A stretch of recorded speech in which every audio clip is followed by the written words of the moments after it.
There is an enormous short position in this. Hey everybody, hope you had a great trading day. There's a lot to go over, so we're just going to jump right into it. So Novavax, the FDA advisory panel was today, and it was a resounding yes, with everybody saying yes for their vaccine to be approved for COVID, and only one abstain. It's very rare for FDA to not approve something like that when this happens. Now, it was halted all day, and it's one that we went over yesterday, and I just really want to follow up on it. This is where you closed and you just stayed in that range. You didn't really do much more. There really wasn't much more to do, right? And maybe you're going to get up to this level, maybe you're not. I don't think that that's really the issue. The issue is going to be, are people going to buy this stock? My answer now is resounding yes. You're now approved in the single largest drug market in the world, and I don't see how this is not getting approved. If you listen to the advisory panel, which I did listen to today, you are in a position where they're saying people are not getting the vaccine because of the mRNA technology. There's some vaccination hesitancy because of that. They're saying that this doesn't use that technology. Now, that may be a reason that more people get vaccinated. It may not. But the bottom line is it's approved, and it's not trading like it was going to get approved.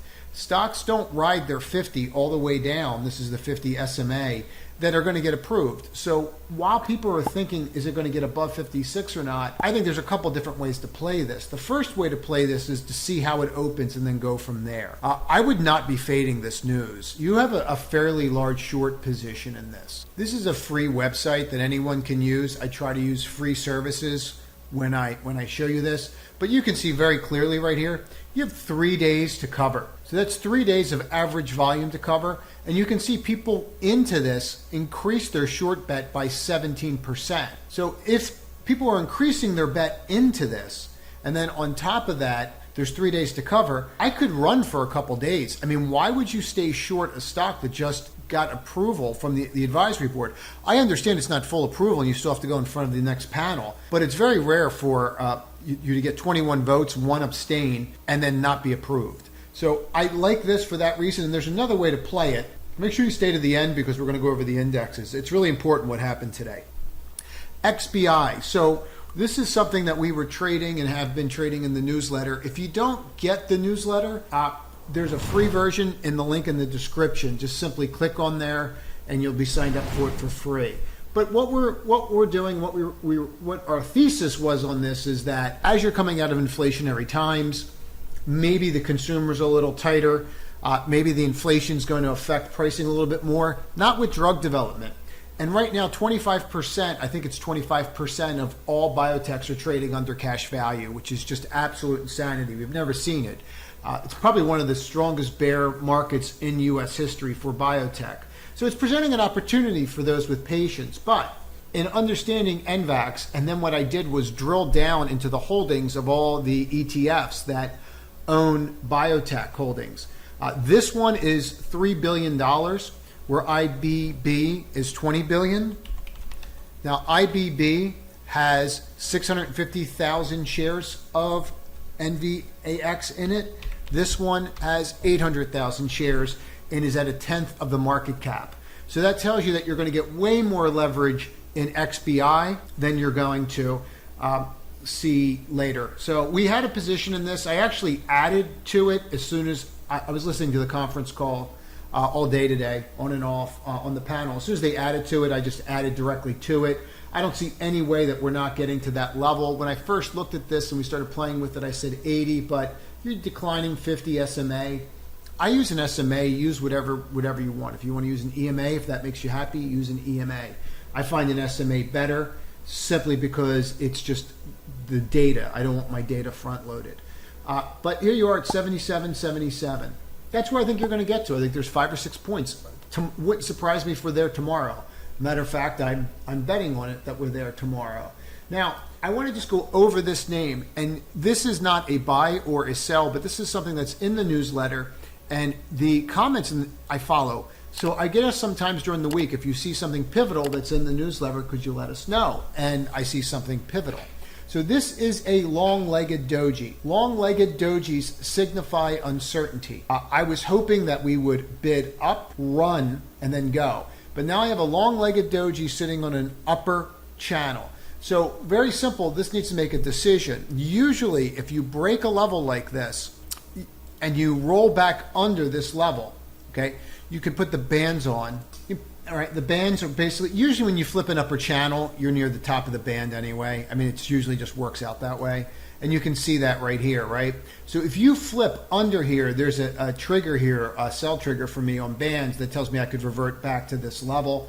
So if you're not willing to go through that, just a lower low on this wick, breaking that level, it should be enough to just say, okay, it might be time to go.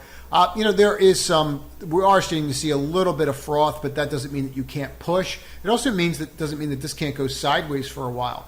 But you're in limbo right now, and that's what I wanted to get across. I was asked to cover it because of that. For those that have been following me for some time, you know, we've been playing with this since like $4 or $5. But what I'm bringing up here is the fact that with something like this, you just want to sit on your hands right now. I'm long it. I've been long it. I've been adding to it. I'm not going to do anything until this makes a decision. And then when that decision is made, then I will act. But just be aware of that. Long-legged dojis are uncertainty. But with energy on fire and everybody all of a sudden thinking that gas is going to go to $12, $15 makes me apprehensive that gas is going to go to $12, $15. So whatever we think doesn't happen, right? Man plans, God laughs. So, but look at this. See, we jumped up over the 21 today. There is an enormous short position in this. Arch is 5 days now of short interest to cover. They already started to cover 9%, right? But you only have a float of 14 million outstanding.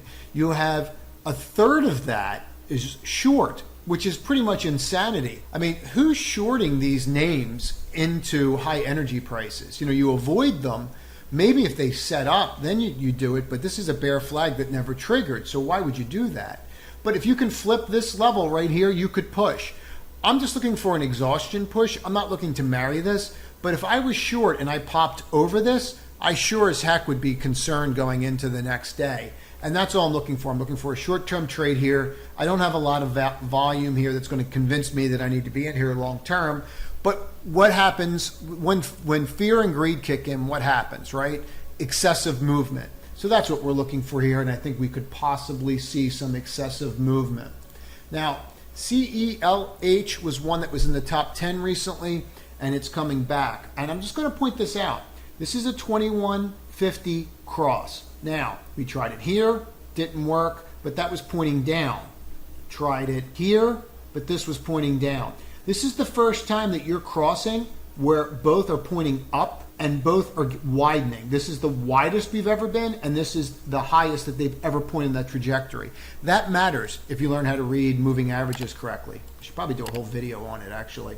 So actually comment below what videos you want to see next. But this is really support. And you can just see how we've just been bonking, right? Not being able to break it, and we're setting up to break out. So I like this a lot. I think that this could push. If you start pushing, you could get to these levels, right? 76 fairly quickly, and then just start working your way up, right? 83, 34, they're your pivot points that you would be watching. But this could easily form and break out. Now, as far as earnings are behind us. Since earnings have come out, the stock has done nothing but go up. It's actually doubled from the low. So it's a solid move. Let's talk about the cues, and let's talk about what's driving this. I want to point something out. You can see these fives, and as you break down on the 5, we're going to clear out the 21 and the 50, and we're going to talk about the 5. Since this year, every time that you have broken above the 5 or below the 5, okay, that's been your trigger, right? When you break below that 5, you can see how it gets, right? It starts getting nasty. Here it got Janet Jackson nasty. You can see how that happened. But what's happening here? Well, we're breaking out, we're staying above the 306.17 level, and look what we did today. We popped back over the 5. Well, that's unprecedented. We have not been doing that. So that gives me some level of pause here to think, hey, we might be basing. Now, basing is different than just going straight up, so just keep that in mind. I do want to go through a couple other things that are very, very important. Okay, Goldman Sachs came out today and said they see oil at 140 to 150 between July and September. I tend to agree with them. I do think we're starting to get a little frothy with everybody saying let's buy energy names now. So we could always see a pullback.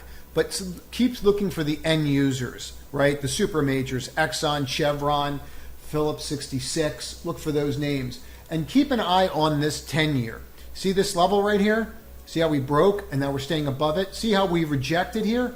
So when you try to flip a level, what you always want to look for is when you flip, you want to see follow through. We didn't have follow through. So all they did was pull a little flim flam today and get you in. If you're interested in exact entries and exits, that's exactly what we do in the trading room. If you're interested in joining, just click this link, and the link is also in the description. It's up here in the top right corner. The reason I bring that up is because I only open up the group for a period of time. We're open for about probably a little over a week right now, and then I'm going to shut it down. Last time it was open was November, but we get into specifics, and by clicking this link, you can take a look at it and get a preview for it. That's it. Everybody have a great evening. It should be an epic trading day tomorrow, and trade to win.